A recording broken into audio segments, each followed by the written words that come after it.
Welcome to our channel. Today we how to authenticate with Intercom using app scopes for AI workflows. Full guide step by step clearly.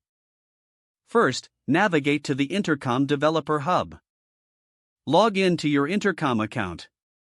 Select that apps section from the dashboard. Create a new app by clicking the New App button. Fill in the required details, including the app name and description. Select your app's type, ensuring it supports AI workflows. Once created, go to the Scopes section. Define the necessary scopes for your app. These scopes will determine what data your app can access. Make sure to include any specific scopes required for AI functionalities. After defining the scopes, save your changes. Next, navigate to the Authentication section of your app settings. Select your preferred authentication method, typically OAuth 2.0. Follow the prompts to set up the redirect URIs for your app. Copy your client ID and client secret for later use.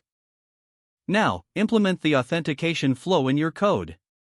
Start by directing users to Intercom's authorization URL. Ensure you include your client ID, scopes, and redirect URI in the request. Handle the authorization code returned after user consent. Exchange the authorization code for an access token using your client ID and secret. Store the access token securely for future API requests. With the access token, you can now interact with Intercom's APIs. Make API calls to retrieve data or perform actions based on the permissions granted by your scopes. Test your implementation thoroughly to ensure everything works as intended. Ensure your app handles token expiration gracefully. Consider implementing token refresh logic to maintain a seamless experience. Finally, monitor the app's performance and user feedback for continuous improvement. This concludes your guide on authenticating with Intercom using app scopes for AI workflows. Don't forget to like this video and subscribe to our channel for more step-by-step tech guides.